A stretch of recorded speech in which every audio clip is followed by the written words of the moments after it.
Greetings, music lovers. I'm Ace, and you're tuned in to For the Rotation, the podcast where DJ stories become the soundtrack to your success. In each episode, we'll embark on a journey through DJ stories that transcend music, weaving through the highs, the lows, and the transformative power of resilience. Join me as we explore the rhythm of accomplishment, turning obstacles into opportunities as we learn how my guests did it all for the rotation.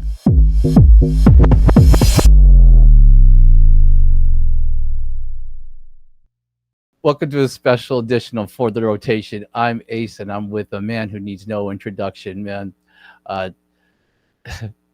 This man has accomplished a lot in his career, and I'm so excited to hear his story and also get a lot of information to you guys about just who he is, how he thinks, and what he's all about, man. Welcome to the show, DJ Qbert. Man, thank you for having me, my brother. Absolutely. Thank you for being here, man. I just saw you at the NAMM show, bro. It's like now we time warped into this reality. That's crazy. Absolutely, man. And you know what?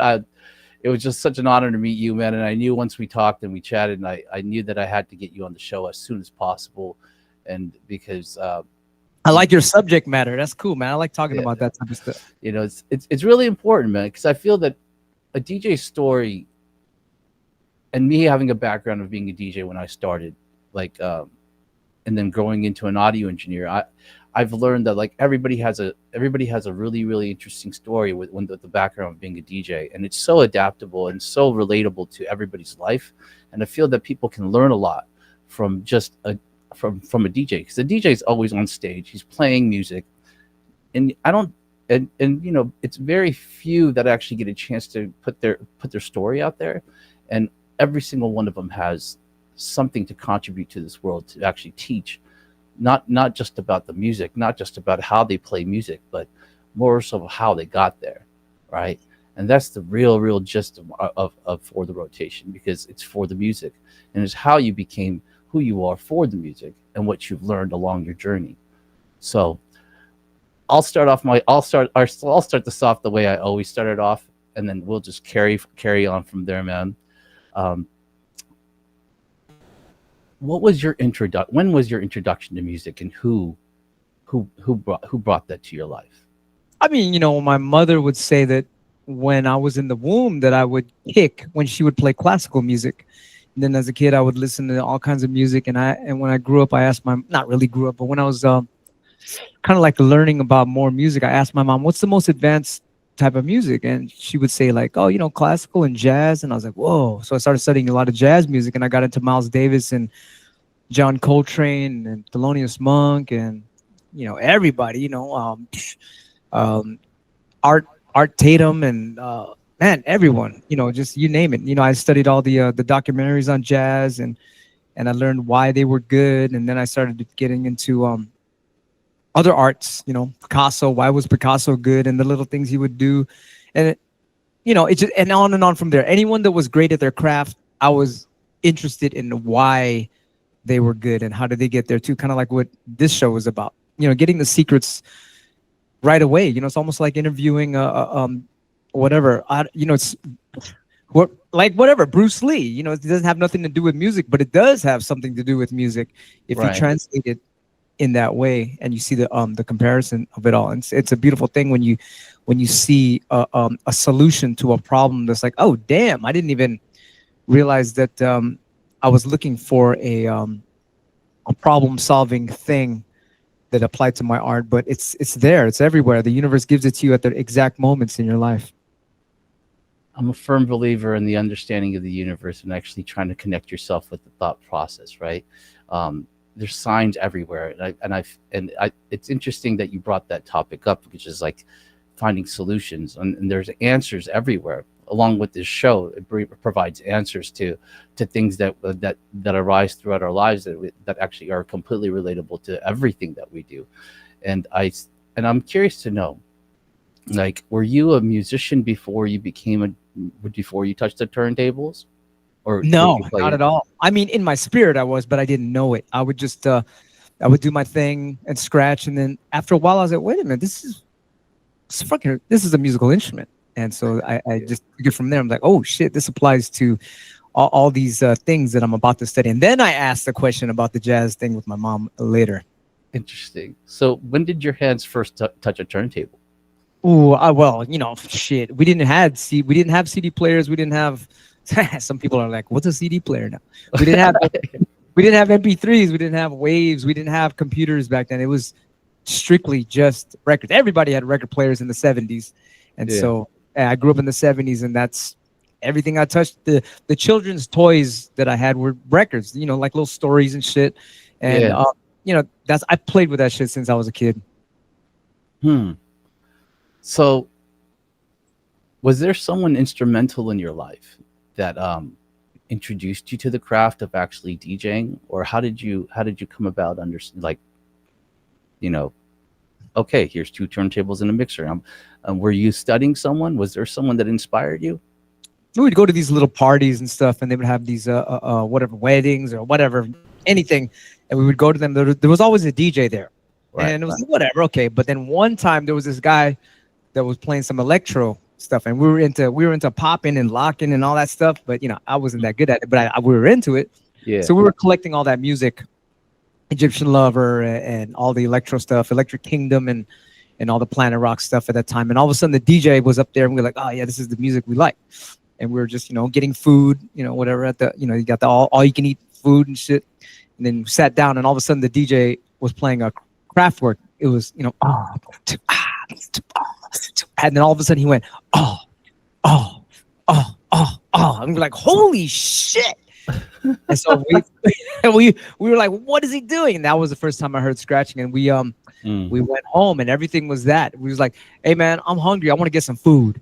So we kept doing that same pattern for days and days until finally I got to get on the turntables. And how the hell is he doing that?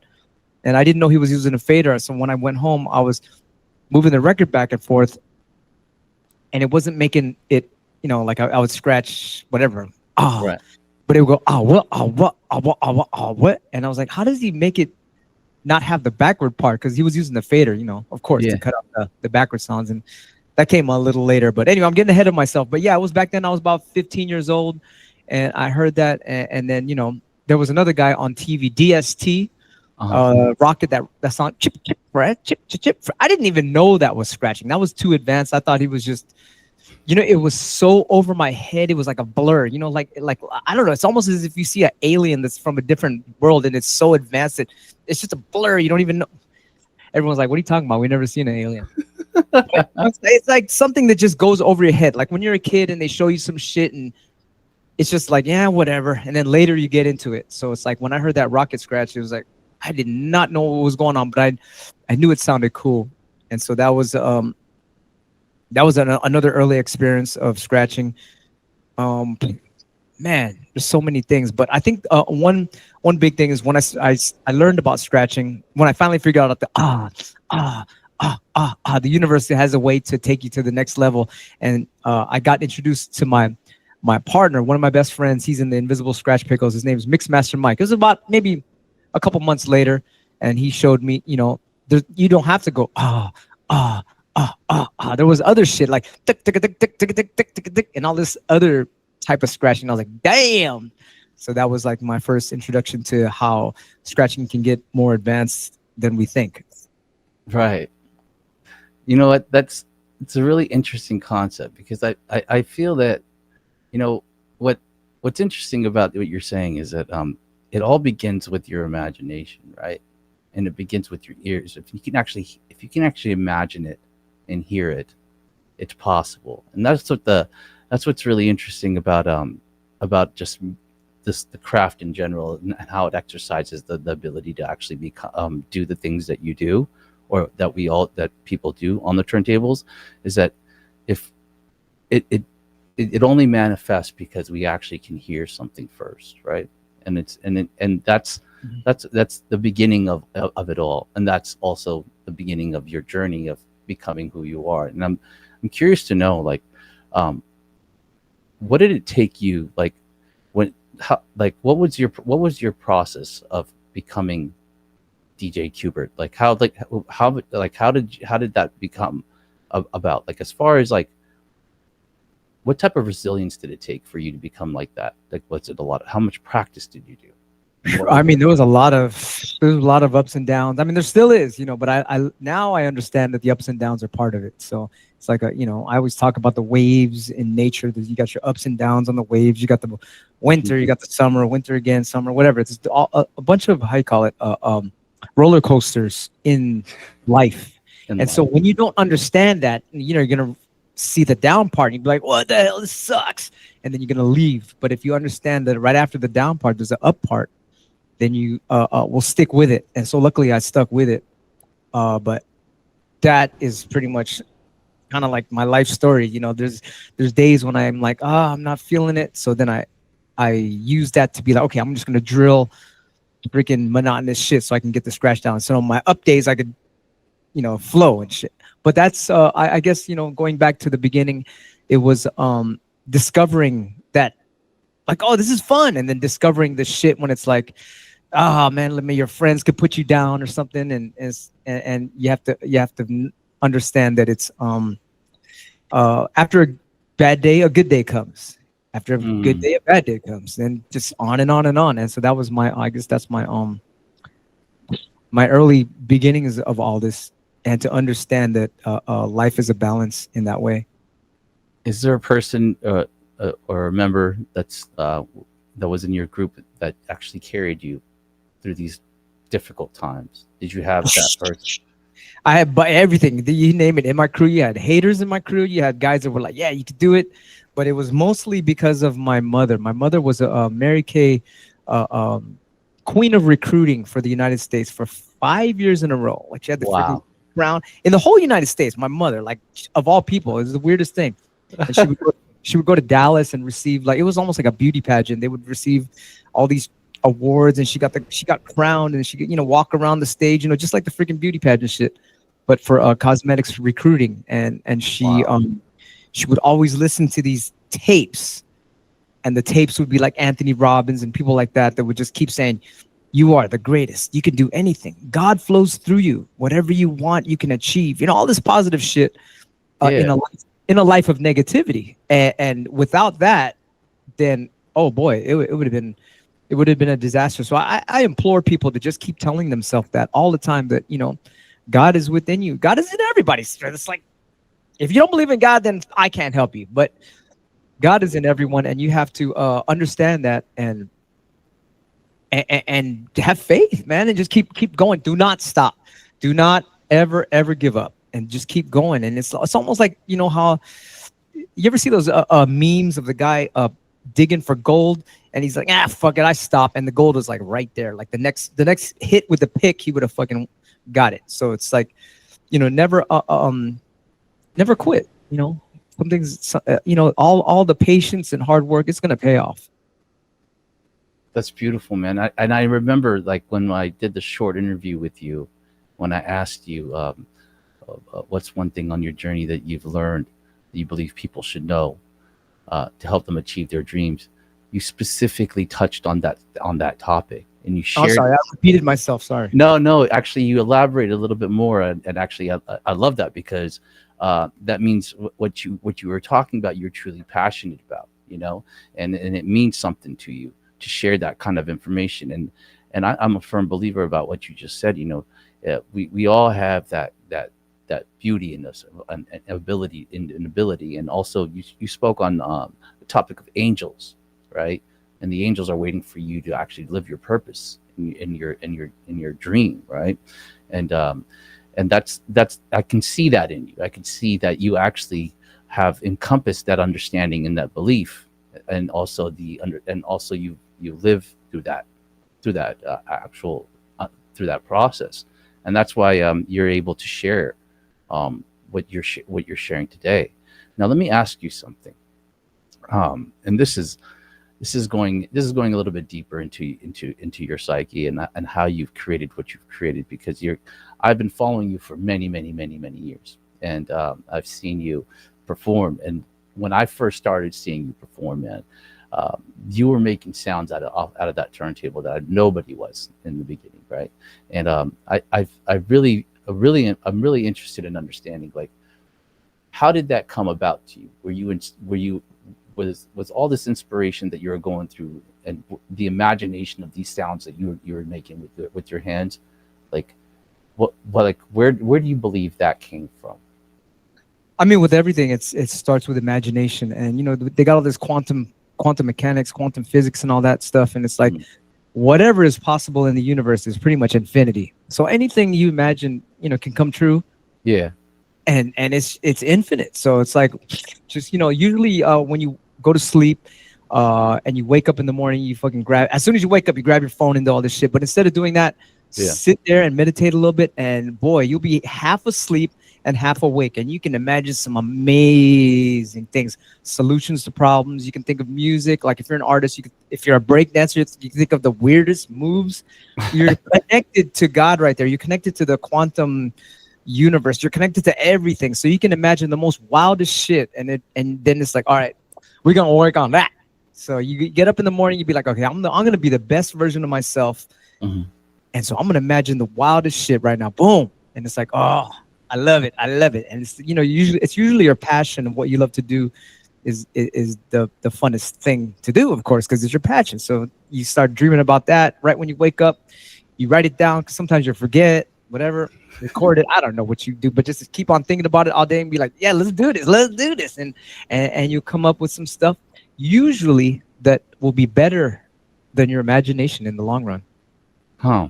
Is that your process of creativity and thought process? Like, is that what you go through when you not on a daily basis? Is that how you handle? Is that how you like pursue your daily routine? And then there's some days I'll be on my phone. Of Like, yeah, course, of course. we're not perfect, but Right. when there are days that it's like, oh yeah, okay, forget. I remember to meditate.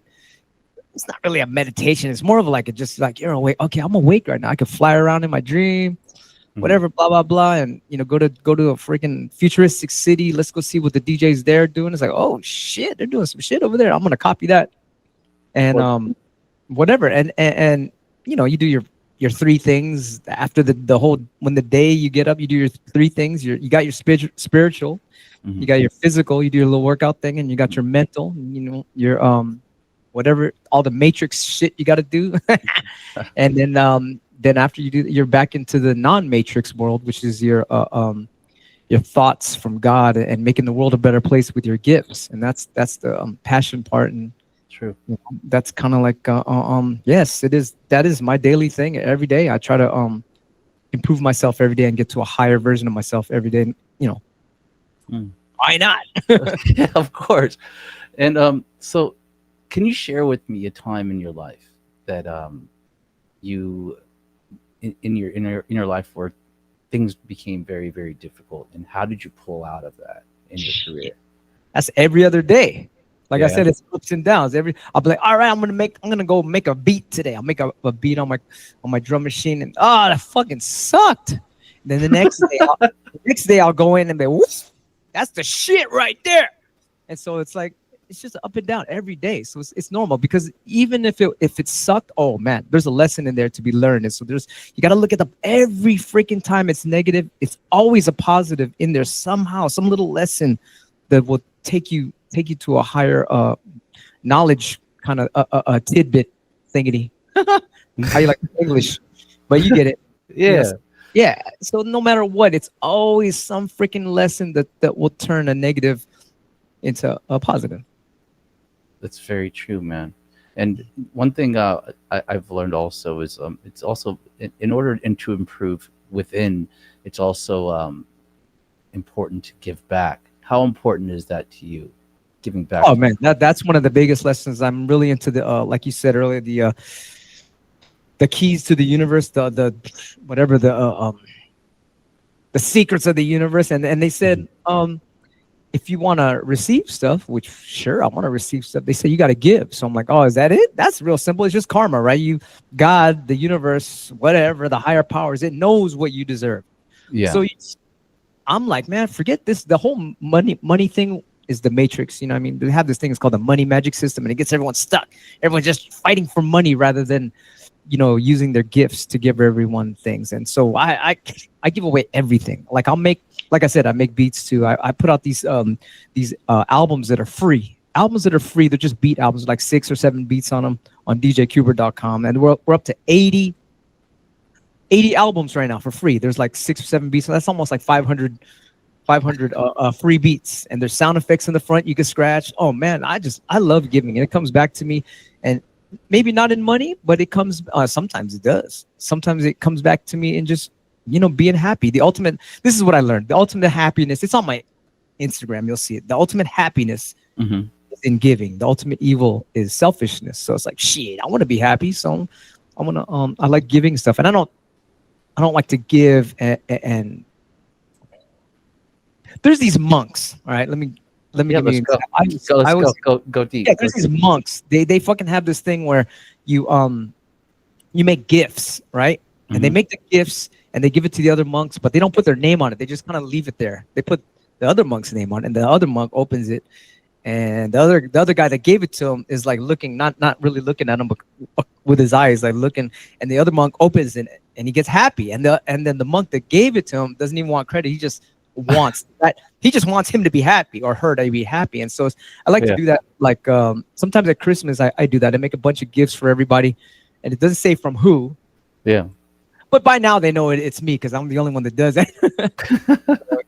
It's almost like you have to be selfless, and you don't want to get money. You just want them to be happy. So the best when I make my beats or make my music, I do it as best as I can. So it's gonna entertain people. That's kind of like what I do, right? So I do live streams for free. I give instructional videos for free. I give secrets on scratching for free on my youtube.com/thudrumble channel. I give beats for free. I give music away for free. I mean, but we make vinyl and slip mats and things like that, but they're gonna have to pay for that part. But you know what I mean? In general, there's so many things you can give away that it'll come back to you. It's like, why not do it? It's like, I wish in schools nowadays in the future they will teach that. They don't want to teach you about karma. They don't want to teach you about there's more senses. That's just, you only got 5 senses and that's it. Thinking is not a sense. Telepathy is not a sense. Telekinesis is not a sense. Forget all it. They hide all that good shit from you.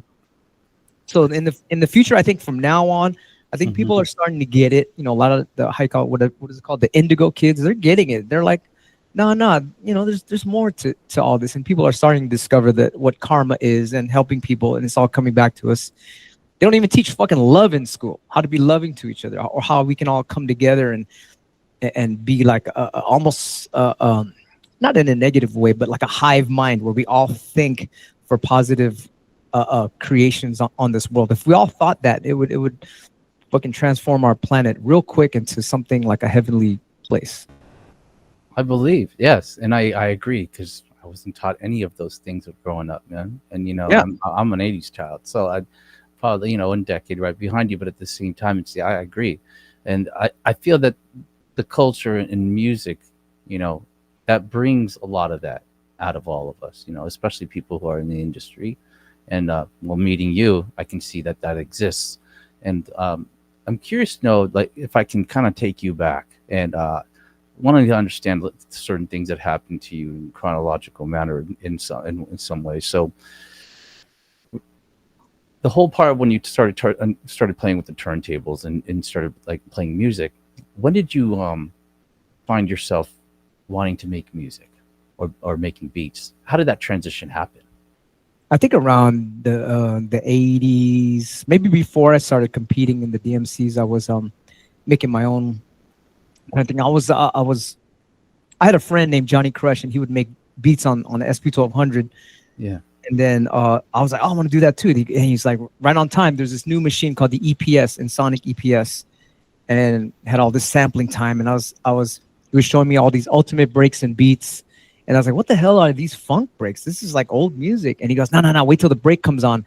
And all of a sudden the drums would come just by themselves. And I was like, oh shit. I know those drums. That's on this one hip hop song. He's like, yeah, check out this next funk break, and it's, and that's what kind of like got me into making beats, was listening to all those funk breaks. And now I have an infinity of funk breaks, and that's why I just go through them all and I make beats out of the little breaks. And and mix and match all these different sounds, and so I guess I've been doing that since the late 80s. Late And 80s. now I collect my favorite sound for hip hop was the 80s and 90s, and the old drum machines, anything 16-bit or 12-bit. Yeah. That's my sound. I love that sound. I like when it's a little gritty and dirty. And so I collect all those pieces that sample at 16-bit rate, around there, and whatever. Well, sometimes 13, like the SP1200 and SP12, and woo. And I used to study all the greatest producers from that time, and I'd be like, what drum machine did they use? Blah blah blah. And every time someone introducing me, like at the NAMM show, somebody would introduce me. Oh, this is so and so. Yeah. He produced blah blah blah. I'm like, dude, what drum machine did you use? I'm like a scientist. I want to know That's what the amazing. formula is. And Jimi Hendrix said the same thing too. He goes, hey man, ask. If you want to know how to do that technique, ask them. Don't be ashamed. Yeah.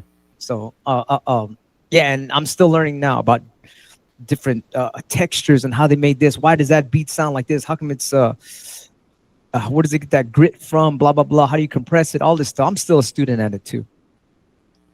Do you think your craft developed because of your attention to detail, and the way you actually, like, I mean, I'm a firm believer in one thing. I mean, if you're going to become great at something, you got to be absolutely obsessed with it, right? Big time. Yeah, You have to be absolutely obsessed with it. So obsessive that I went to a comic book convention, and there was this one artist named Tim Vigil, and he did this cartoon thing. I mean, a comic book called Faust, and it was like a Wolverine thing, but it was like that sinister one. Anyway, I really liked his art because it was so dark and evil, and of course I'm a spiritual loving person, but my music is like, I like it kind of sinister. Yeah. And, yeah, it's kind of almost like the yin yang, but in general, I'm a good person that loves everyone, but I like fucking dark art, for some reason. Anyway, he did a show speaking on his art. So he would draw the cartoon, whatever, on the canvas, and he goes, I think I'll put a miniature ass little dot right here. Bing! And you can barely see it. There's a little dot. He goes, I'm gonna put another dot down here on the corner. And I was like, what the fuck? No one's gonna see that dot. And I thought to myself, fuck, all those little ass miniature details make a difference. And so I would do that in my music sometimes. You'd be like, eek, little sound effect right here. Yeah. And then it's like, oh man, the detail is very important. Sure. And like, with that detail, man, it also requires that's also, very relative to the craft itself of DJing, knowing exactly what to play, how to play it, bringing it in, and all that stuff. And I'm curious to know, man, can you remember your very, very first gig that you did? That was that's one of the downhill ones. Yeah, take me back to that. Tell me what that experience was like. Was it did you do a party, or how? What was it? Yeah, we carried these back in the days. The speakers were so heavy. We would carry the speaker. I remember me and my boy carried 2 speakers down the hill from our old house to the high school, Balboa High School. Oh boy, I'll never forget that. That's a stain in my brain because those things were heavy. We would, at every block, at the corner, we would sit there and be like, fucking heavy, dude, huh? Yeah. And we finally got there and put those up there, and we were happy. We were like, wow, it sounds good in here. And fucking, it just so happened to be a battle against Mixmaster Mike, the guy I told you that, my partner, and he destroyed the hell out of us. And he was using some speakers that sounded like a fucking broken tin can. He still beat us. I was like, Dad, it doesn't matter if it sounds good or bad. It matters if you're killing it up there, So I was like, oh, it's more about the, it's a good lesson for us. You got to have the sound, and you got to have the technique, because we were like train wrecking and everything. It was like we only were into DJing, I'd say about 2 or 3 months. And everything was the sound sounded good. If you just let the record play, it sounds good. But if you started mixing and you didn't know how to mix, boy, it just sounded like 2 radio stations playing at the same time. How old were you at that time, man? 15. No way. Yeah, I remember it's in the cafeteria of Balboa High School, and Mixmaster Mike came down. I was like, great. We have to battle this guy, the guy that's Did like, you know of him at that time, or? yeah, he was like, he started 6 months before me. He was really into music, and he was already been DJing for a long time, and he was into like a lot of like the rocket scratch. Ah, She was already doing all that shit, but we were just going, you get, oh, oh, oh. That was as far as we got. We were still back then. He was going, and he had so much fun. He was like freaking wow. playing it like a musical instrument. It's like we didn't get to that level yet until maybe 2 years later. Damn.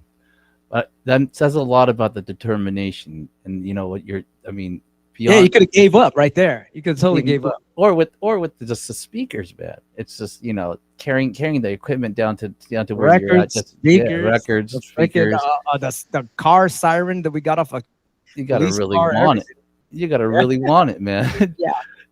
You gotta really want it, or be willing to find out what's on the other side. You know what I'm saying? Woo! You know, Turntables, all that. Yeah. that's determination right there. And Oh also, man, so looking back, yeah, nowadays it's all set up for you. You just go there and bring your laptop and you're ready to go. Boom, boom, boom. wow. So I mean, so here we go. You have that first gig, and then now here comes 2 years later until you start like developing your skills. Um, I mean, from what I understand, that you had a crew, you had some people, and you had people in your circle. But can you explain to me the importance of like collaboration and how that helped you develop to become who you are today, man? I mean, two heads are better than one when you're trying to think of a solution to things. There you go. But yeah, but if you're, how you call it, you're greedy, or you just, it's me, me, me, me, me, then kind of doesn't help. But when you realize that that person is there in your life, and he's also, God is flowing through him, God's flowing through you, you're kind of like one person. Yeah. When you realize that, it's like, okay, let's work on this together. It's not fucking me, me, me. It's more like it's for them than them. So you have to Ah. you have to keep that in mind. That it's not about, yeah, look at me. It's not about that. It's more of like, okay, we're together. How can we make people happy? And but at the same time, being about your craft. Sometimes you just want to sell out. Oh, I think they'll, this is the hit shit. Let's just do that. But, you want to be an artist and you want to create something that's new. So you're, with the whole crew, like me and the Invisible Scratch, because we got Shortcut, D Styles, myself, we're coming out with a new album, and we're always trying to figure out ways how we can, all three of us together can be like an advantage as a unit. Like how we can all make like a 3-piece band. Big shouts to Mixmaster Mike too. Sometimes he's involved with us, but yeah, it's more like a it's more like there's battling, right? There's battling, and then it's like, okay, well, let's take it a little higher, and that would be what you're talking about, is the collaboration. Right. I feel like that within music alone, that's basically all we do is we share ideas, right? And we're basically growing together, building together constantly. And I mean, I work in production, and I'm an audio engineer. And honestly, I learn my craft, and I become better at my craft by working with musicians and also working with DJs. It's not that just because our two crafts might be different and we have different responsibilities. At the end of the day, like I get better at my craft by collaborating with people and by working with people, and that's the way it's always been. And yeah, there's just like when you're kind of like immature and somebody walks in the room, it's like you got the little devil on your shoulders, like, man, who the fuck is this motherfucker? But then when you become more mature, it's like, ooh, how can I learn something from this guy? What did God bring me to? What is this blessing of how I can learn from him to make the world a better place? And that's the importance of asking questions, right? And that's exactly what you're sharing before, man. And that's huge. That's a really important thing that you touched on, because I don't think this world, that the things that we have today in this world would exist without people sharing information, right? I would say, like, I get as deep as even the concrete that we drive on or we walk on, or even the houses that we live in. None of this would exist without sharing information, and along with that, music. And that's the gist of what we're talking about, is shared information. And so share with me, man, was there a moment in your life where you actually finally found realize like, okay, like I'm good at this. This is what I want to do. How did that work out? When was that moment happen for you? I think after 2 years of me trying and trying to scratch, and finally one day we went to the same place that me and Mixmaster Mike battled at in the cafeteria, except we were positioned in a different area. No way. And Okay. the echo of the room was so nice. I would just go, the reverberation in the room, and it just made me feel so good. So I was like, and it just made me feel like, oh shit, this sounds great, and it made me feel like a musician. And I was scratching. I was like, I feel it now. I feel the freaking, I feel the how you call it, the force. You know, as you would say in Star Wars, The you know, force. you just and the reverberation. I guess it kind of helped me a little bit, made me feel like I was in it. So maybe that could, you know, that's an accidental thing. You know, if you guys want to just, if you want to cheat and sound good, turn the fucking delay on. But you know what I mean? It was an accident, and so it just made me like, oh man, yeah, I can. Oh, it just sounded so musical. But it took like 2 years to freaking be in that spot. You know, I don't know. Once again, I guess God put me there, and maybe that's could be why he won that battle too. He was on that same spot when he battled me. Freaking what do you call it? The sounds going around the room sounds so psychedelic as a kid. I was about 17 then, and that's when you know, some kids nowadays they're in it for a few months, just like Mixmaster Mike. He was in it for 6 months, and he was already doing that kind of like I always do the analogy of when you play pool, right? When you're really good at pool, you're like, you know, you can feel it, just like Yeah. what do you call Luke Skywalker hitting the wombats or whatever, or shooting that thing down the hole in the Death Star. He's like, yeah. You know, you just it's just the universe is just, you just connected. It's like, whoosh. Was becoming a DJ something you had to convince your family about, that this is what you want to do? Was that something that you had to work on, or was it were you fully supported all the time? How did that You work? know, everyone's in the freaking matrix. You know, oh, you have to be a doctor, you have to be a carpenter, you have to be Yeah. a mechanic or whatever. You know, like shit that you don't want to do, of course. And well, I mean, some people do want to do that, but I didn't want to do that because I was, you know, I'm supposed to be a fucking musician. I think in the future they're gonna have tests. I think now they're doing it with the kids at an early age. They give them whatever shit to play with, and they're like, oh, this guy's gonna be a freaking bass player. This guy's gonna be a whatever, a freaking painter. You know, they could tell what they are at a young age, but they didn't have that. They don't have that for us in our day. You know, so I think the whole being in the matrix, and you have to be a lawyer, you have to be a whatever. You know, it's like everyone's a fucking nurse in the Philippines. That's the only way to make money. So it's like they're hypnotized by that, and it's like they can't even follow their fucking dreams. They have to fucking be, you know, almost as if it's made for you to be a slave, you know. And it's like you don't realize it, and you don't want, you're scared to follow your dream, but this is the easy way out, to be a fucking what your parents tell you. And so that was my upbringing. I was in that world, and then but because of my mother's you can do what you want to do type hypnosis playing every day on those tapes, Wow. I started winning DJ battles, and I started making I made my first mixtape, which was Demolition Pumpkin Squeeze music, and it started selling a lot. And then I was like, hey Ma, I got some money for the bills, you know, to pay the whatever mortgage thing or electricity bill, whatever. Mhm. And then they changed their mentality. They were like, it wasn't about you have to be a construction worker, you have to be an electrician. They were more like, you have to give me some money. So I was like, okay, shit, I can follow my dreams now. Unbelievable, man. Unbelievable, absolutely. It was such a blessing. That is, man, and I think that's like a you know a question answered, or like, you know, like something like when you're searching for your purpose, and you're wondering, like, you know, what am I meant to do? You know, where which direction should I go in? I guess that's one of those moments when you actually start realizing, like, okay, this is it. You know, It was how you call it, a very traumatic time in my life. I had a car accident, and Oh wow, my left leg got smashed onto another car. wow, and I couldn't do anything. The doctor said, "You'll never be able to walk." Blah blah blah. They love to say that fucking negative shit. And then I fucking finally got to walk again. But for many months, I had to almost years. I think maybe 2 or 3 years. I couldn't do shit but sit down and scratch. And so that Oh, the biggest blessing from God. He's like, we're gonna sit your ass down. You ain't gonna do nothing but scratch, and that made me a better musician. This was later around 18, 19 years old. wow, And it was perfect timing. It was the most incredible fucking pain I've ever felt in my life.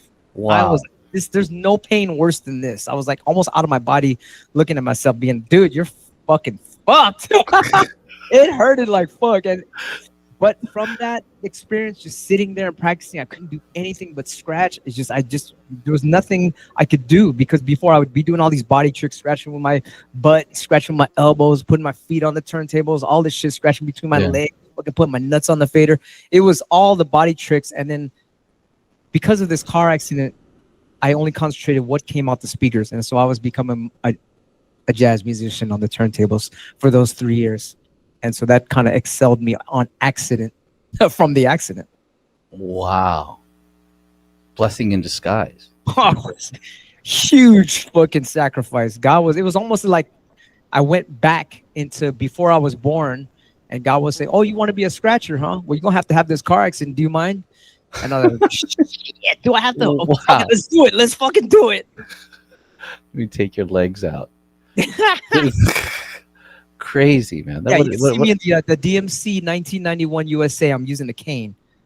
Oh, really? Yeah, so that's I had that car accident, and for 3 years I was just like only playing this like a musical instrument. Let's go see what comes out, and it just kept developing and developing, and I got to a cool level that is like, oh, this is now I got my own little sound. I think. Unbelievable, man. So that No. was it. In 91 is when you won your first battle. Yeah, so I think that was the end of it. That's when because the year after that, then I didn't need the cane anymore. But from 89, 3 years, 89, 90, 91, I had to walk with a cane for a little bit. Wow. And then would you say at that point your career took off? Like after that? Oh yeah, I got to the World DMC Championships, and then the next year, 1990, I got to what do you call second place in the World Championships, because this is the story. I won the West Coast DMC Championships. Okay. And I was like, I'm not gonna win. I'm just gonna practice my best, and we'll see what happens. The main thing was practice your best. That's all. It didn't matter, because my teacher was like, it doesn't matter if you win or lose. The only thing that matters is if you hone your skills. So I said, fuck it. I'm just gonna hone my skills and practice, and I don't care if I win or lose. I'm just gonna do my best. And I won the West Coast Championships for the DMC, and then I went to the US finals, and the same thing. I was like, okay, I'm just gonna practice and practice. Fucking, oh shit, I won. Wow. And then I went to the world eliminations. Mhm. And I was like, okay, I'm just gonna do my best. And I freaking won the eliminations. I was like, holy shit, I'm the best in the world in the eliminations. Then the next day I had to go to the world finals, and I got cocky. I was like, shit, I ain't gotta practice, motherfucker. I'm gonna win this. And I took second place. So that was a great learning experience too. You gotta stay humble. Mhm. You gotta practice. And you said your teacher. Who was your teacher at that time? It was this she was almost like a Buddhist. She was my how you call it, psychology, human relations psychology teacher. I call her my teacher because she was fucking every fucking universal question I had, she had the answer for. I think her name was Miss Elias in City College of San Francisco, but I don't know what happened to her now. I would love to find her and tell her thank you. But anyway, yeah, she was telling me all these ways. Like my father had a bad temper, and I would have a bad temper too. And I go, what do I do? My dad has a bad temper. We don't get along. And she said, oh, that's easy. You just use compassion.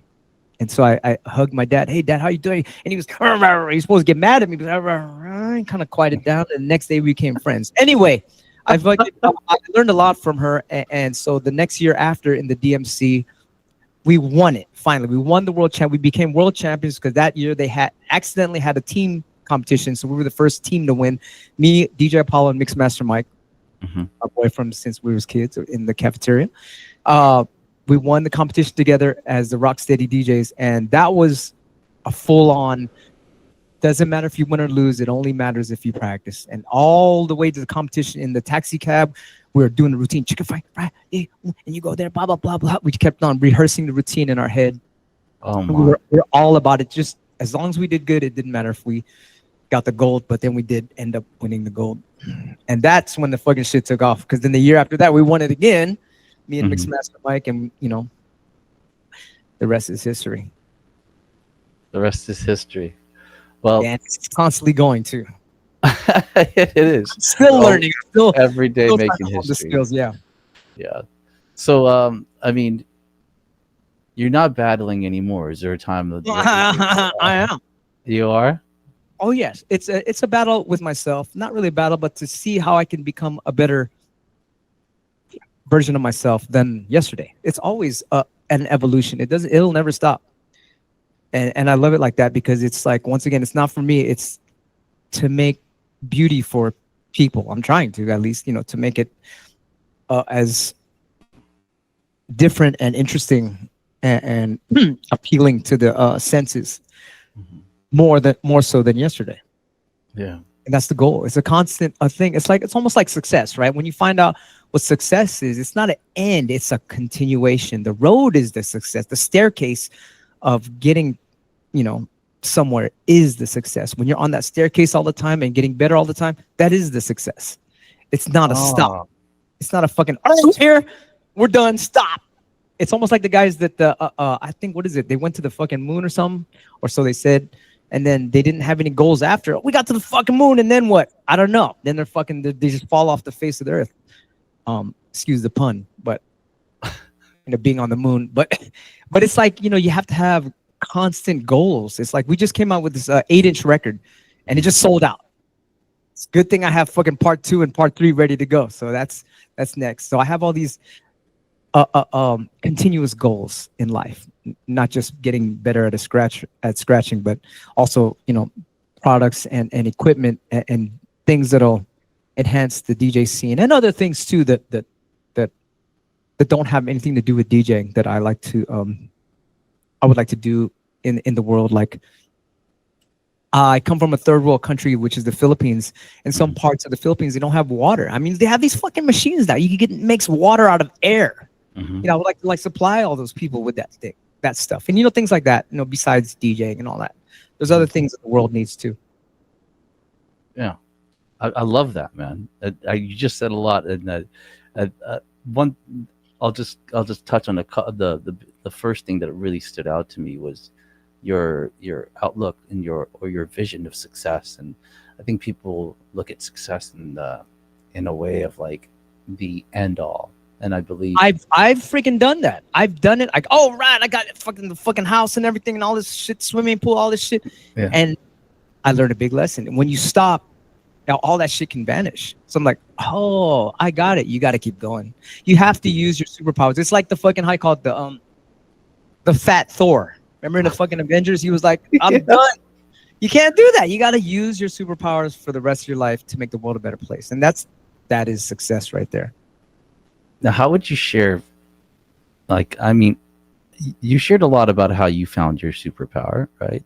Now, how does one search for their own superpower? How do they? That's the easiest shit. It's so easy. It's what you are passionate about, what you love to do. Like if money was no option and you were fucking on some fucking planet and they said, all right, what do you love to do for the rest of your life that can help people or whatever, or just what do you love to do? What do you love to create? What is it that you love to do? And it's like, oh, well, actually, I would like to do this the most, and that is your passion, pretty much. So, go for it. If you don't have faith, then you're gonna go in the matrix. The matrix is like, be a doctor. You have to be something that you don't want to be to make money. So that's the fear.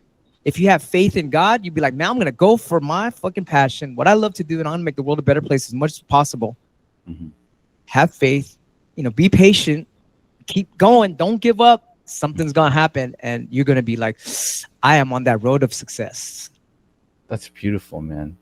Let me ask you something, and I'm very curious to know this, man, because from what I mean, for you to be able to have accomplished all you have, up to this point, which you're still going. I understand that.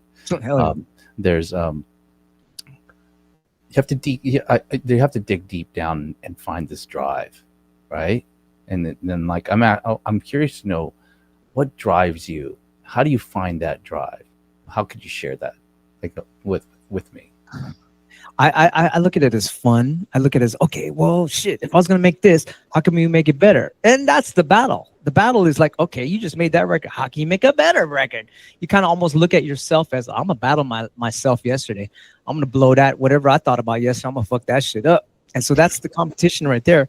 Not against other people, but how can you excel from what you just made? And it, like, once again, if you are connected to the quantum, the spiritual, universal energy of God, it's infinite.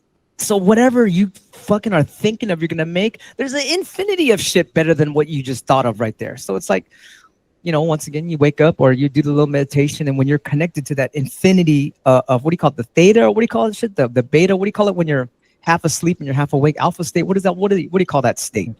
It's Theta? some theta. Okay, and you're, I think it is. I don't. I'm not. yeah, then you're connected to the I know what state. I know of- what state you're talking about. Yes. yeah, the imagination is endless. So it's like, all right, It is. It I is. am.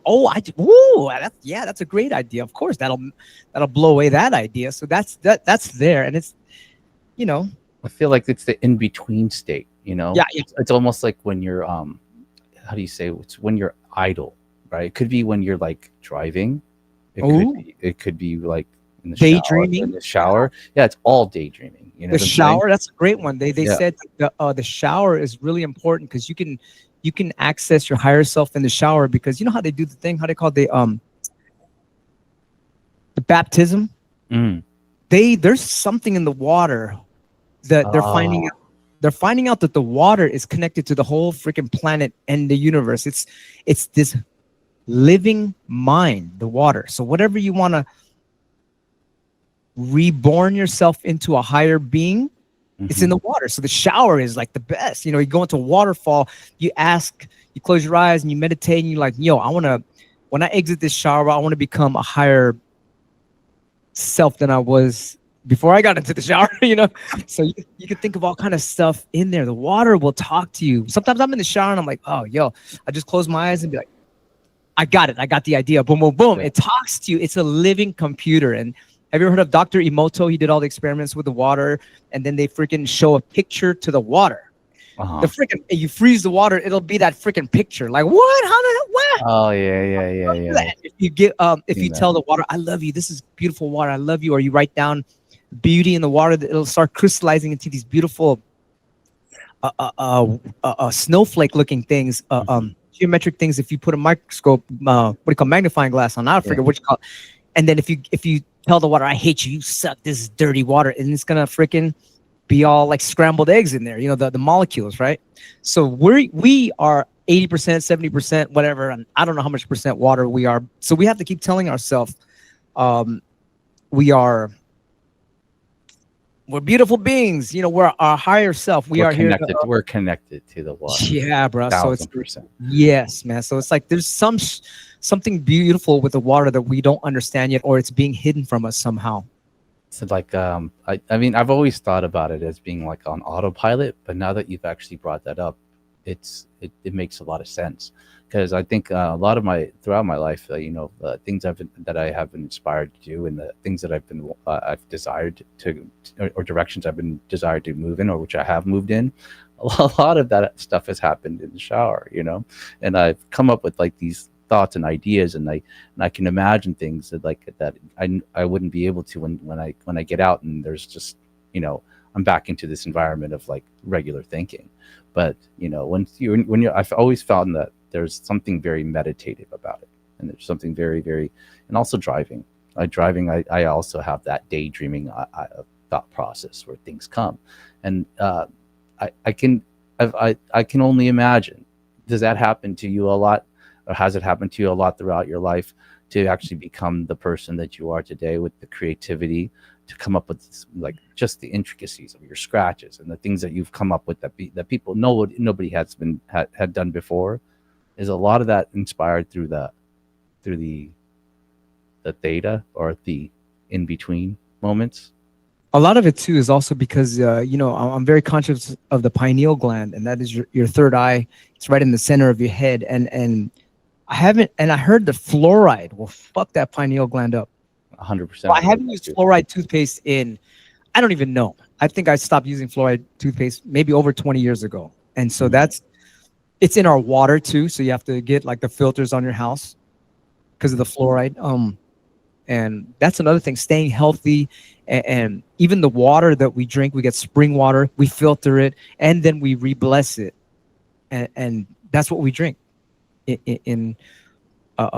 go to this spring that comes out of the mountain, and we get our free water there. We get all these giant bottles, and we harvest the water there, and give it love, and tell it good thoughts, and we even tell this. This sounds corny. People are watching this and they be like, what are you even talking about? But what is he talking about? Yes. What? Please.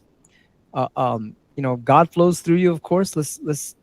The water we're drinking here is gonna make us, have a better imagination to make the world a better place too. So it's like it's all in our food. We bless our food. We do all this thing. Even when I'm on tour and I have to eat, like I don't know what is in that food. I have to just. The best thing this monk told me, you can't do anything. The best thing you can do is ask the universe or God to, make the molecules in the food, good for you. And that's kind of probably they were ahead of us back in the days where they had to say a prayer before they ate. They knew something, Mm-hmm. I agree, man. I mean, I can tell now. I mean, through this conversation, I can see how deep in touch you are with your spirituality, and also you feel it too. You already know. Yeah. Oh yes, yes. And speaking about going on tour, man, this is something really interesting because I mean, not everybody has had the opportunities that you've had to do the things that you have done, right? And then there's a totally different life that takes upon someone when they actually have to perform, right? And I want to know, man, are there some sayings or mantras you say to yourself before you get on stage, or maybe even the first time you ever had to get on stage, on that big stage? Like, what gets you through that one moment, or brings that person out? The first thing you, of course, back to my roots is you got to practice a lot. The less I practice, the more disaster can happen. The more I practice, the more confidence is there. So that's fucking almost rule number one right there. And maybe not rule number one, but probably the highest rule is to know that you are this kind of like shaman. You're up there. You're like a superhero. You're up there to spread knowledge. You're to spread love. You're actually a spiritual hospital up there. People, when they hear your music and your energy, you're gonna heal people. There's like people that come to the shows just to get healed. I agree. Through the energy. And if you're not, put it this way, I went to a show one time and I went with a couple shamans, some shaman friends, and they were like, "What are you doing? What are you doing up there? You're not spreading your love energy through your scratching. You're not spreading healing vibes." And then I was like, "What are you talking about?" And they told me about you're up there, you're on a freaking altar, you're a shaman. You're supposed to be shooting out healing vibes to everybody. So I was like, what the heck? And then later I started getting it. I just imagine, you just use your imagination that you're shooting healing vibes to everyone. So then my scratching started becoming more of like energy from God. I would think of an energy from God and it would shoot out to people and it would heal them. And then a couple shows later, they were at the show and they're like, you get it now.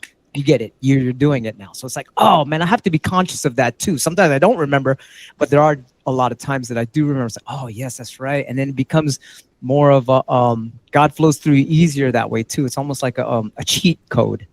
Now, see, that's something that's I would love for you to expand on, because that's something I don't think anybody will really understand. I never knew that. Yeah, I was like, what's your process of channeling that energy, man?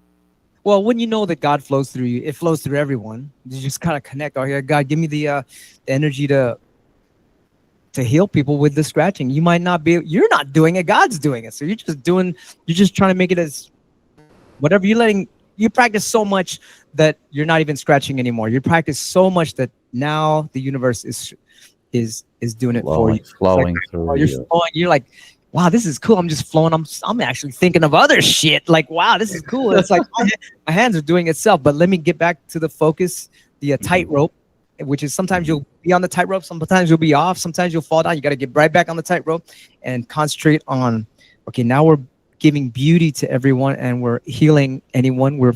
We're making them higher beings. You're uplifting their energy now. You're making them uplifted. So when you do that, a lot of that energy goes through you and comes out. It's almost like Reiki, right? You ever heard of Reiki? Yeah.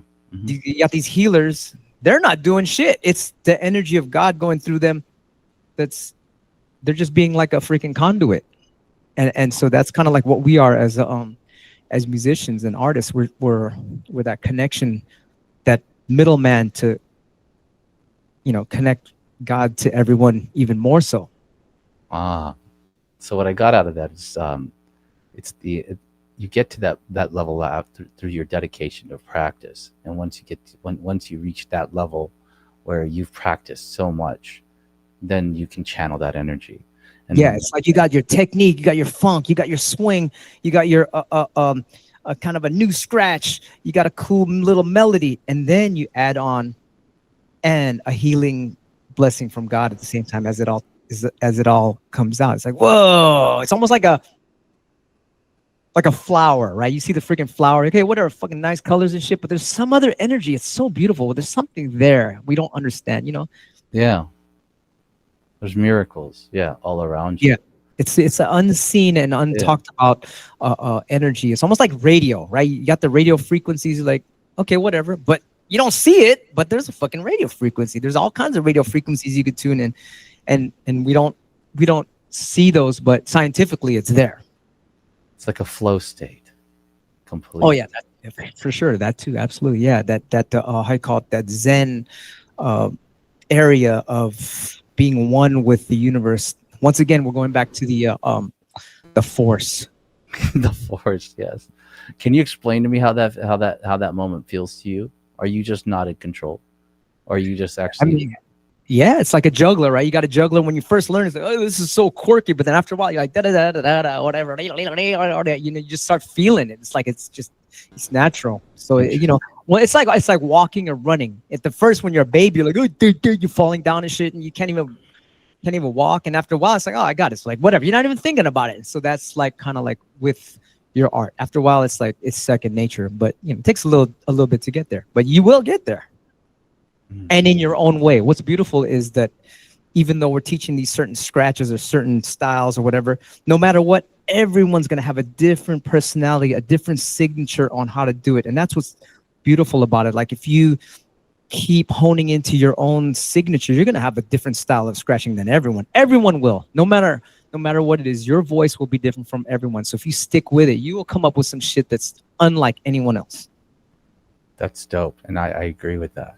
In dancing, in art, in the way you speak, the way you everything is going to be your own unique thing. So look forward to that. Some people are like, oh, I can't get it. But when, like, once again, if you have patience and you practice and practice and practice, you're going to fucking come up with some shit that's like, damn, that dude is its own freaking superhero. Everyone should look forward to that. It's amazing, man. That's really that's going to inspire a lot of other people, and like everyone who watches this. And I love that. I love that, man. And this is probably a very difficult question for you to answer, and I'm just curious to even ask you this: is that if you weren't DJing, what would you see yourself doing? Maybe a carpenter, and I don't like it. Are you good with it?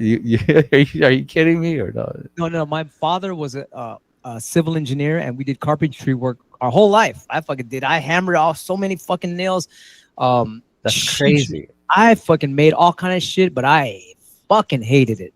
Yeah. But I appreciate it now because now I can make a couple things here and there. But it's not it's not what I was built for. You know what I mean? But yeah. I was more. What's interesting is I would have been something in construction, architect. I love architecture. No And way. so that kind of, when I was in draft, I had used to go to drafting class, and I would make all kind of shit. I even designed my first turntables, and I did I designed the QFO, the turntable with the mixer on it and the fader on it and all that. I designed the first, you know how everyone uses those controllers now. There's a controller like two turntables and a a fader all in one piece. Those controllers now. I Yeah, designed yeah. the first one for Vestax. It was called the I think it was the VC1 or something, and I call it the Warlord, and I drew that, you know, with my drafting whatever. Uh, what do you call it? You have the triangle and all this stuff. Oh yeah, yeah, yeah. The Yeah, drafting tools. Yeah, yeah, love yeah. I love drafting and stuff, and so Yeah. yeah, I would have probably been that. My father's an architect, so I know exactly what you're talking about. Yeah. Yes, Yes. wonderful, wonderful. And I'm into like design. I love the Zen design. It's interior design. I kind of like that type of thing. If it wasn't music. If it wasn't music, that's interesting. Yeah. You know, like, because I think that makes a lot of sense to my existence as well. Because like I mean, if I wasn't doing music or anything within the entertainment industry, it's possible I would have just I would have probably became an architect as well. You know, Yeah, because okay. there's like this, because I think it has art to itself as well, right? It is, and it's everything. kind of like music. You're being an architect when you're constructing music too. So it's very next to each other. Similar. I'd like to meet an architect that doesn't listen to music while they're drafting. I bet you they all do. You know what I'm saying? So where's now, man, you've accomplished so much. I mean, I could go on and on about asking you about different things, but you know, one thing I really found that growing up, I was following your career, but I thought one of the coolest things that you did within your career was actually spell out, like literally on video, right, on how to scratch. Do it yourself scratching videos. Yeah. Like how what inspired that, or how did that come about, and why did you do that? Oh, once again, it was that book I read. This is my favorite book of all time. It's called the Lost Teachings of Atlantis: The Children of the Law of One. And in that book, I discovered so many secrets of the universe. And once again, it was like, hey, you gotta, you know, the ultimate happiness is you know, is to give. And I was like, okay, shit, I'm gonna be. Everyone in hip hop is hiding their secrets, hiding their freaking. Yep. They would cover the labels. They would take their labels and bring it into the bathtub and rub it off and things like that. So I was like, you know what? That's a little bit on the ultimate evil is selfishness. So I don't think I want to do that. I'm gonna be different. And then my whole thing in hip hop was once again, I'll go back to Mixmaster Mike. I said, Mike, dude, why are you so good? And he goes, the secret is to be original and make up your own rules. I was like, fuck, I'm gonna make up my own rules and fucking give the secrets away. I'm gonna do the opposite of what the original, you know, DJs would do. They would hide their secrets. I'm shit. That's a little bit evil. So I'm gonna do the giving thing, and I'm gonna give away the secrets. And then I found out if you give away secrets, you get, you know, fucking secrets given to you. It's like you give and then it comes back to you. Like, oh shit. So I started giving away all the fucking secrets out of greed to get more scratches. That's crazy, because I honestly, like, I don't think there's many people in this world that think like that, and I think that's the biggest inspiration. Like, you know, like, that was huge. I remember, because people were just like, oh my god, he's showing everybody how he's doing it now, you know, because everybody's trying to figure it out. And now, I mean, don't you love it? You watch those fucking magicians, and they're like, they're sawing the girl in half, and then you watch, oh, this is how it's done. You got the guy with the black mask on. He's fucking, this is how it's done. It's like she's scrunching herself in the thing. It's like, oh shit, that's done. That's kind of cool. That's a good program. So with scratching, I mean, sheesh, you know, how are you gonna make the art progress if you don't tell people things, you know? And once again, we did the instructional video, which had like, I don't know, like a dozen scratches in there. And then we're like, you know, let's take it to another level. And then we did a thing called Scratchlopedia, which is 100 scratches. If you read the little scrolls, it tells you how to do it. And then now we're doing something that just started about half a year ago. It's called the A Year in Scratching. Just started a year ago on my youtube.com/ThudRumble channel. If you go to shorts, we have these little 1-minute videos.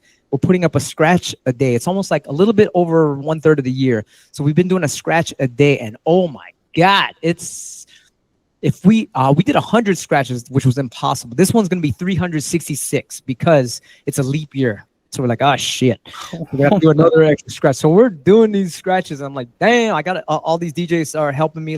D Styles is giving me stuff. And some DJs are giving me like their birthday. Like I just talked to Steve D. He's a Jogo kind of guy, and I'm trying to get a video from him and make these like I don't know, these they're called these magic cards. You have to go on YouTube. .com/ or on my TikTok. Go on TikTok and go to @DJ Qbert1 because someone took DJ Qbert. So you got to put right. There's a bunch of fake DJ Qberts. Just go to the one with the most followers. That DJ Qbert1. That's me. And then you can see all the cards on there, and it's freaking amazing. And we even write the little notation on how the scratch is done. It's a little bit more for the advanced guys. If you're a new guy and want to learn scratching, we have a show on YouTube called Wisdom of Wax on youtube.com/ThudRumble. That goes in depth on how to do all the freaking scratches. I'm there like for hours showing you all kind of little secrets. But for the card, go check that out. Where did that notation come from? I think you guys are the ones who started it, right? There's a bunch of people that say they do it. This guy, Ray Dawn, there's 8-Track, there's freaking Battle Sounds, and then we've made up a bunch of stuff. We've taken the idea and made all these weird combos that were it's going like berserk right now. Like you got to see the combos we're doing. It's nuts, man. It's like, fuck, man. It's like, it's endless. Once again, the infinity thing comes into play. It's like, if we're going to do 366, that's a drop in the bucket to infinity. So let's go. Let's make all these.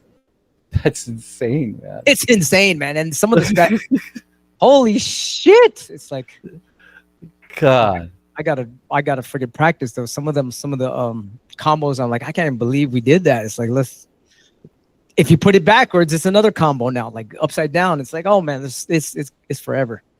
Is that sometimes how you reflect on life and like you're just like, what the hell? Like I can't believe that happened. You know what? My girl put it the best way. She said, she goes, why are you complaining? You get to do that. So if you're loving what you do, man, don't complain. You could be fucking smashing rocks and shit, or you could be like, you know what, I get to do what I love to do. Sometimes you take it for granted. Like there's like a lot of spoiled ass motherfuckers. It's like they're doing what they love. They're like, I don't want to do it, yeah. But it's like, dude, you get to do what you are passionate about. And sometimes I have to snap myself back to reality and be like, oh yeah, that's right. Thank you, God. A lot of gratitude to God for this. And sometimes you forget to thank God. So it's like, oh yes, that's right. Thank you, man. That's huge. I love how you taught. I love the process that you always have to remind yourself and be thankful. I think people forget that, once they receive, they forget to thank. Oh man, yeah. But they're always asking when they don't have, right? Yeah. If you can't give back, just say thank you. Like, oh man, thank you. I ain't got nothing but thank you. At least that. Yeah. So what's coming up here? Like, what do you see yourself doing now? Like, anything beyond this beautiful thing we call DJing and scratching? Like, is there some other things you want to get into? Do you see? I mean, we're doing all this stuff, and a lot of, I'm so thankful. A lot of funds are coming in and things, but it's like, sometimes you don't got to give back to DJ. You can give back to like I said earlier with the third world country thing. I want to help people. It's like, shit, what if it's bigger? There's other stuff besides DJ. And what if you want to like get into I don't know, like like there's people out there that are like homeless. It's like, hey, how can we help these people? How can we almost retrain them, build kind of like places where they can heal and things like that. Like my girl wants to make a healing center and things like that, and so many things to make the world a better place. It's like, once again, infinity. If you ask me that question, it can go forever, so. Right. Yeah, out here there's a lot of things going on as far as like people giving back through music, and like are you do you have things that are going on like that in the Bay Area? You're still in the Bay Area, right? Yeah, we have a meetup place that's free, and we just got a grant from the city to do more stuff, and it's called Music Mondays, where we're moving it to Thursday because it kind of sounds better, Thud Rumble Thursday or whatever. And it's yeah, that sounds better. Yeah, it's on Bush Street. But if you check the, I think we're gonna start doing it again, and all the DJs come out there for free. It's almost like a little community where we can all get together and they can play, and they got an audience to be like, oh, that's dope, yeah, that type of shit. And they've got a room downstairs where all the nerd guys scratch, and it's a cool place to get DJs' feet wet. How important has it been for you to explore other genres of music? And I see you. That's one of the coolest things I think I've seen you do. I think it's on Twitch, right? Is where like you go into someone else's room and then you start scratching to their music. And one of my really good friends, he's a really good friend of mine, right? Oh yeah, people hate when to do that, and some people like it. And he was actually honored, and he was playing electronic music, right? And like it was like that four on the floor, but then yeah, but then like I saw you getting down to it, Oh and yeah, yeah. yeah.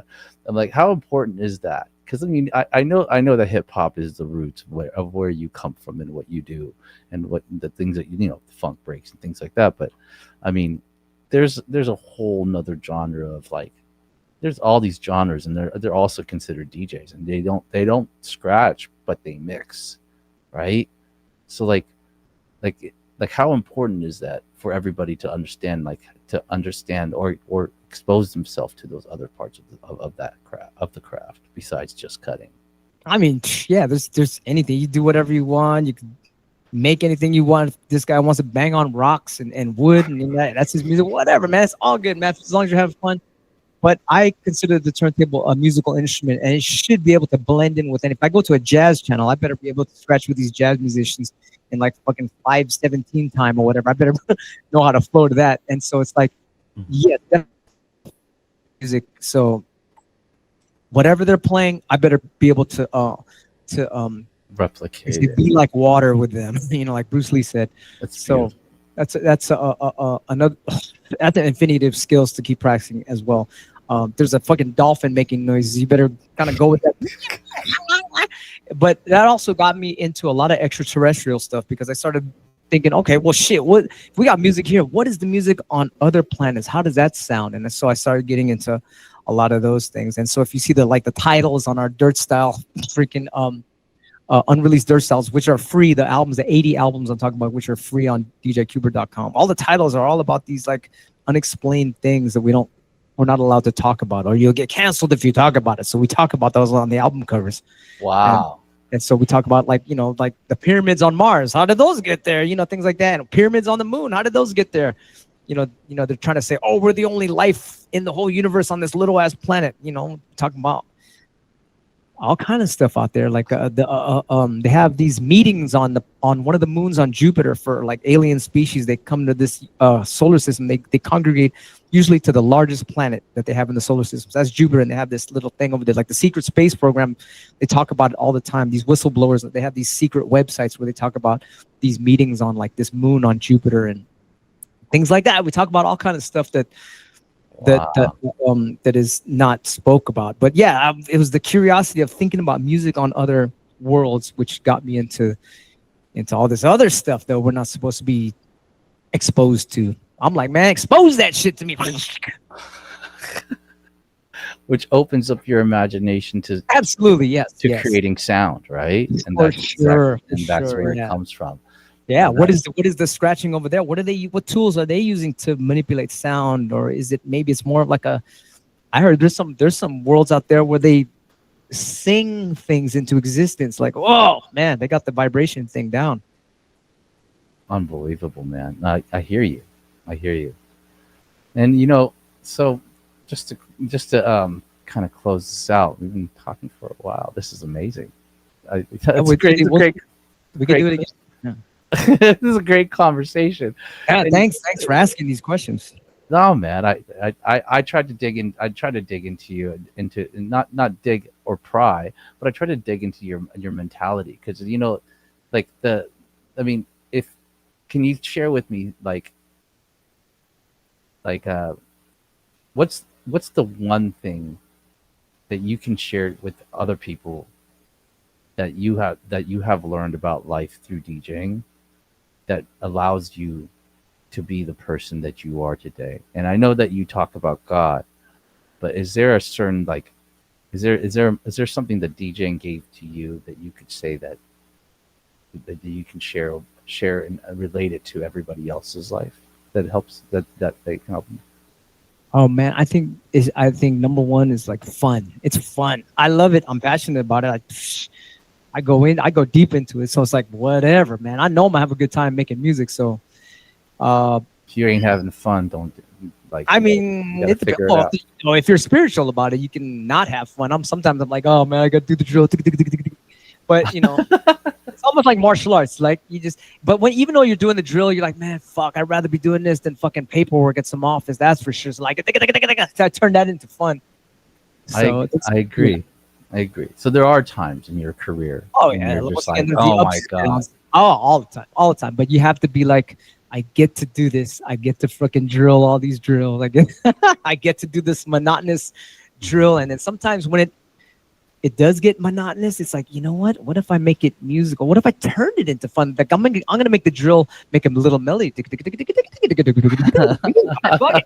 You have to. There's infinity of ways to turn that down thing into something fun. what's the craziest thing that's happened in your career when you performed? Can you remember a moment that you're just like, oh my god, I can't believe that Oh happened? man, I think somebody threw a bottle onto my mixer. And No. I turned the thing off, and the guy, it was upstairs. He was on the balcony. Fucking, I don't know. It was like almost like 40 steps down. The security guards, they threw that guy down those steps. And I was like, "Damn, that's something crazy." I mean, there's other things that are crazy, but holy shit, they could have just escorted him out and like, yo, you need to fucking go. Sorry about that, you. They were like, all right, I get to throw this guy down the stairs. So it's like almost they were, oh man, that's whatever. I was just like, oh my god, he could have died. Yeah. No. Has DJing taken you all over the world? Thank God it has. Yes, many places around the world. There's these things called chakras, energy centers in your body. And I found out the Earth is a living creature too, so it has Earth chakras. So if you type in, go online and type in Earth chakras, you'll see like these 13 points on the Earth. There's one in the pyramids of Egypt. I got to fly over that one time, and I got to when you fly over the airplane, you get to see the pyramids of Egypt, and I'm like, damn, it's nighttime. I don't see shit. But that's like I got to go on that one. There's one in Hawaii, in a volcano in Hawaii. There's another Earth chakra in Moscow. I've been there. There's an Earth chakra here near San Francisco, Mount Shasta. I've been there. Anyway, I'm trying to go to all the 13 chakras on the Earth. That's kind of like my goal. But yeah, check it out. It's kind of cool. Wow. Yeah. What's the most amazing place you've had the opportunity to perform? Well, I mean, it's not really like the performance or the what the audience was, but I just love Hawaii. Hawaii is like this. Like if you turn the Earth this way, you'll see like whatever freaking North America and Europe or whatever continent. You turn the Earth this way, you don't see anything but water. And right in the center is the belly button of the Earth, and that would be Hawaii. And that has a lot of power right there. It's also the largest. If there was no water on the Earth, that would be the tallest mountain on the planet. That right there is the exact same latitude and longitude as the big red spot on Jupiter. It's also the same latitude and longitude as what we talked about earlier on Mars, which has the pyramids on Mars. So there's something about that area. It's all same latitude and longitude as the sunspots on our sun, and on and on and on. That freaking area on the Earth is the belly button of the planet, and there's something about that, the energy there. I love being there. So yeah, I lived there for many years. My dad is from there. I got my brothers lives there still. So yeah. Thank you for that, man. That's some beautiful knowledge. That is heaven and earth. That's paradise. Yeah. It is paradise, man. Yeah. It's beautiful over there. But so you've been to Hawaii? Yeah. I've been to Hawaii. Which island? I went Oahu. Just like I lived there for many years. Yeah. Tell me about your experience in Hawaii, in Oahu.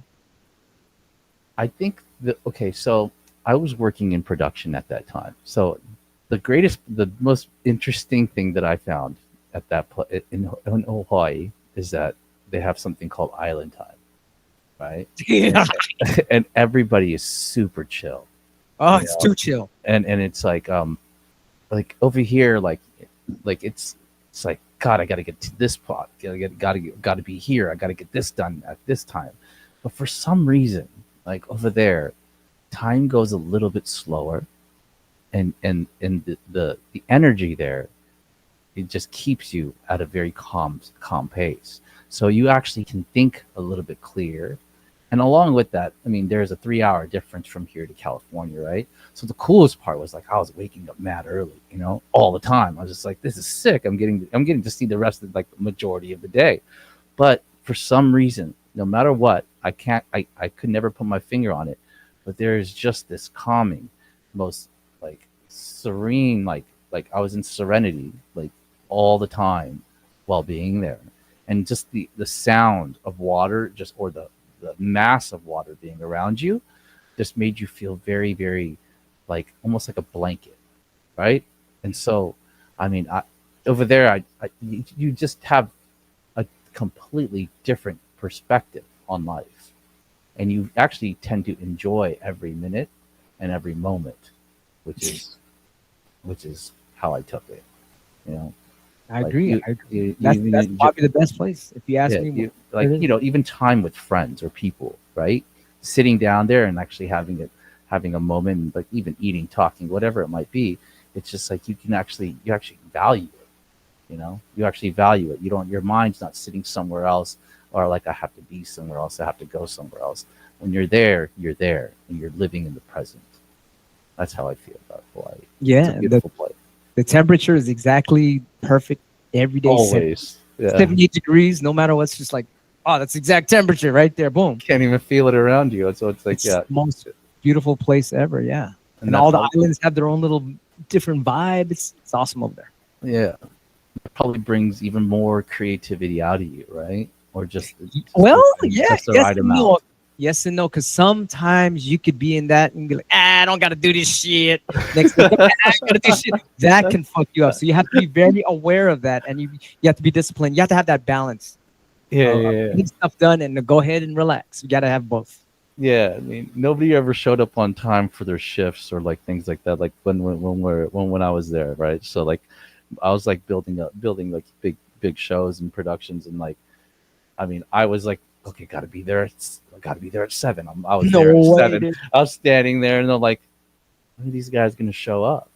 Like, like cruising in, like no problem. Like a half an hour, maybe 45 minutes later, and they're like, man, you've been here for 45 minutes. You're like, you don't know about island time? I'm like, I don't know. Hey, but don't rush. Don't take your time. But I was like, what? No worries. But it was all fucking. That's another thing. I lived there a little bit too much, and I relaxed a little bit too much, and I was like, okay, what's happening? I forgot. And so that was a wake-up call for me. So when I get back there, I know to balance out. You got to get shit done, and you can do the island time. Damn. So for anybody who's not been there, go there. For sure. Unbelievable experience. Man. So let me ask you something.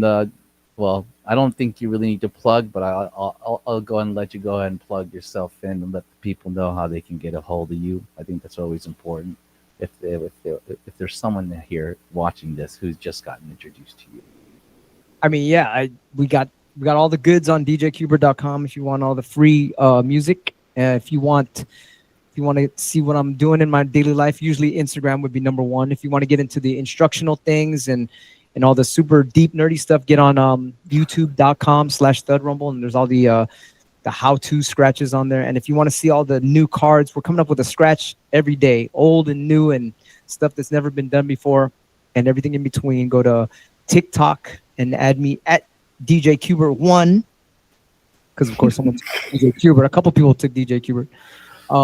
And also, if those cards are also on the youtube.com/thudrumble, if you go to shorts, they're all on there, and once in a while I'll post it all on my Instagram, which is just at DJ Qbert, which is also my X on Twitter, which is called X now, at DJ Qbert.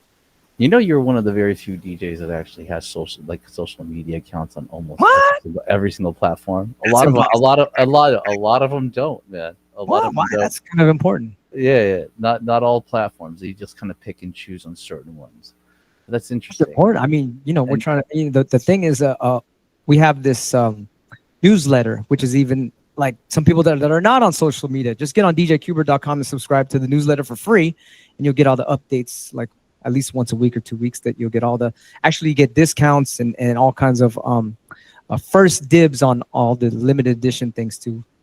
Damn. Speaking of, there's an eBay store too we have that has limited edition things that's really hard to find. That's crazy.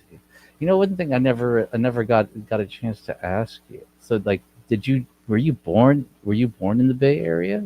Yeah, San Francisco, all forever. Yeah, Forever. Okay, I thought you might have been born elsewhere, but that makes a lot of sense.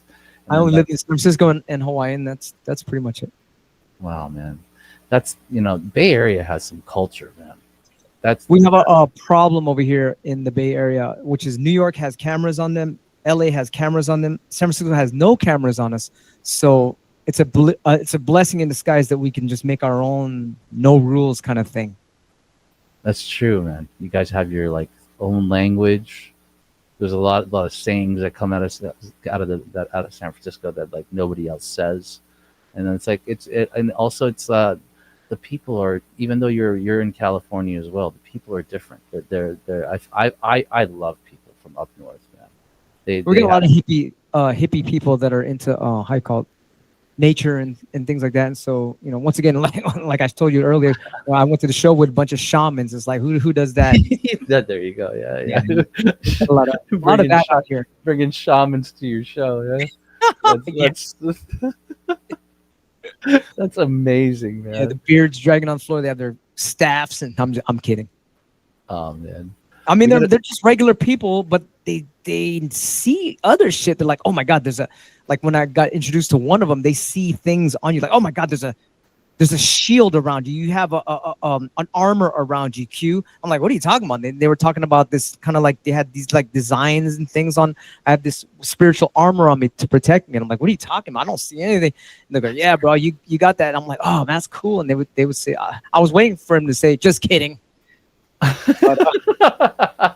But yeah, they those are the ones that taught me, like they could see the energy if I am transmuting that to the audience, what energy I'm giving out to them. This is amazing. These people are crazy, and they have friends that are in they travel in spaceships and things like that. And then I was like, yeah, right. And then later, like years later, I see that same guy that was saying that he traveled in spaceship. He's doing these things. He talks about him being on a spaceship. I'm like, oh damn, he wasn't lying. He was serious about it. You're on a spaceship right now, man. We all are. Yeah, that's right. Spaceship Earth. And right here in the background, the fake background. The background is the spaceship.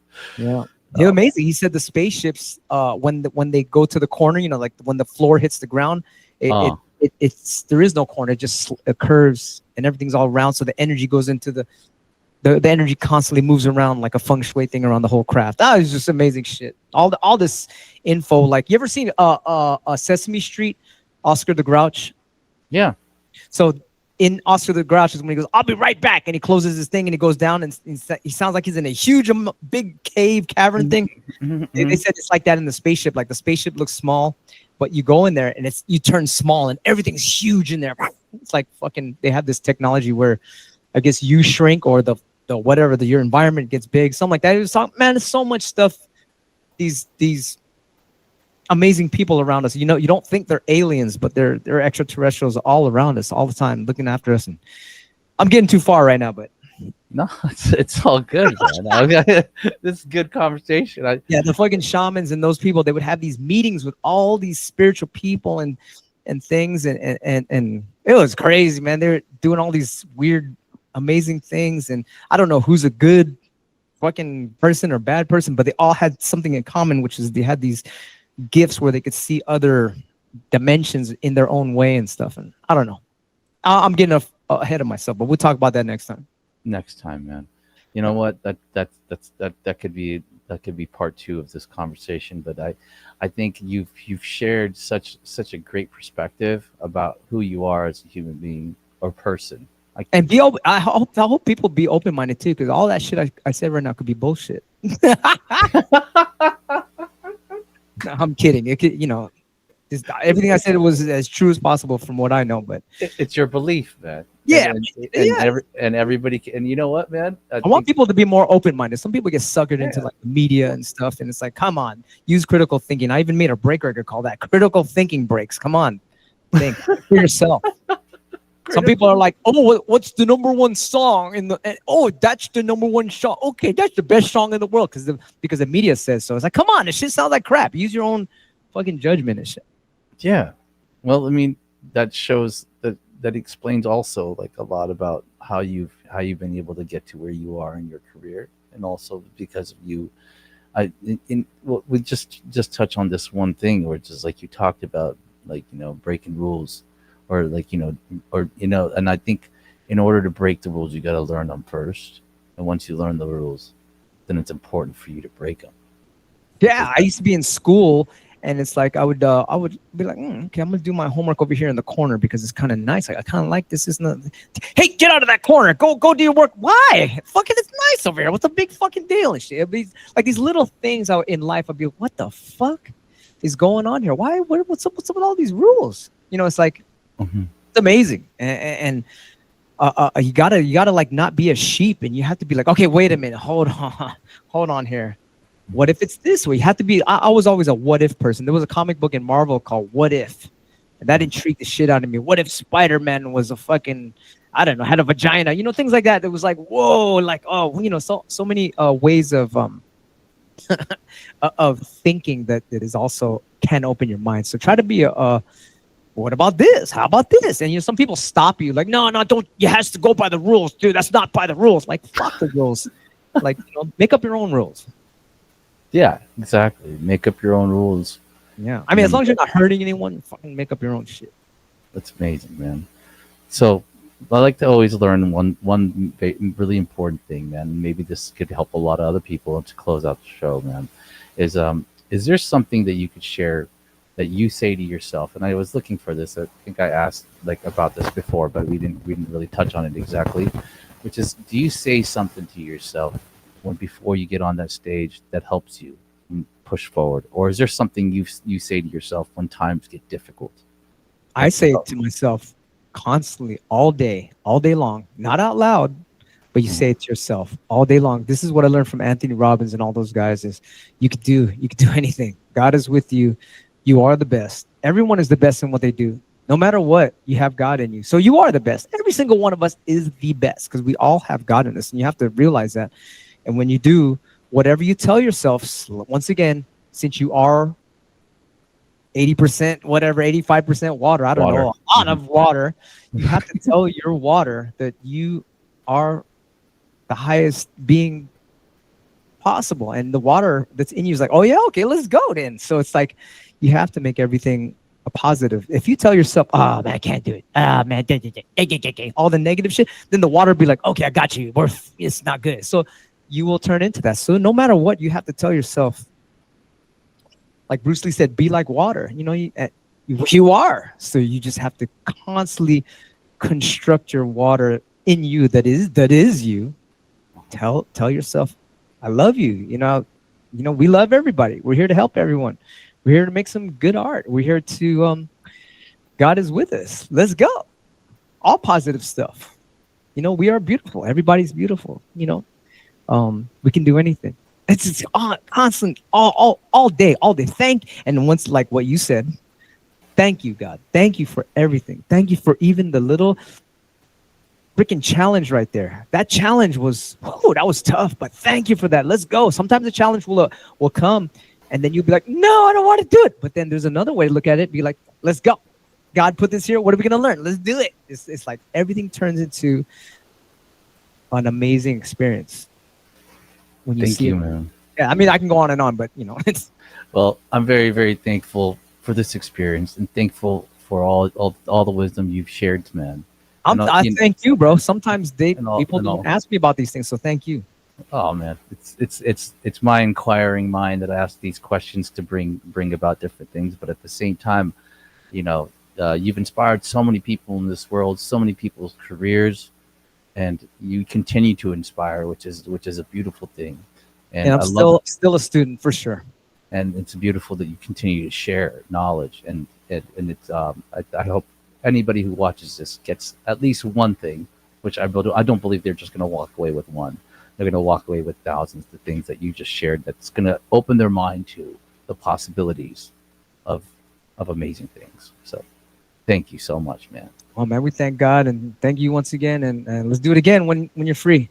Absolutely, man. I think the next time it should be in person, but we can do it again on this again. Yeah, hey, whenever you're in the Bay, man, we'll hook up. You know, we could do this outdoors, whatever. And you know, when I move back to Hawaii, we'll go hang out and we'll fucking do the podcast out there. Or when I come out to LA, that's another paradise. You living in LA? Shit, that's a nice place too. It's beautiful, man. You know, absolutely. Come check it out, man. Okay. Thank you, brother. Thank you for tuning into For the Rotation. If you found inspiration in today's episode, please like, comment, share, and subscribe to our channel. Please visit fortherotation.com to view more episodes and support our podcast by purchasing some cool merch. You can also find us on all social media channels at For the Rotation to engage with our community of dream chasers. Until next week, keep the inspiration flowing and your dream alive, and return to learn how we do it all for the rotation.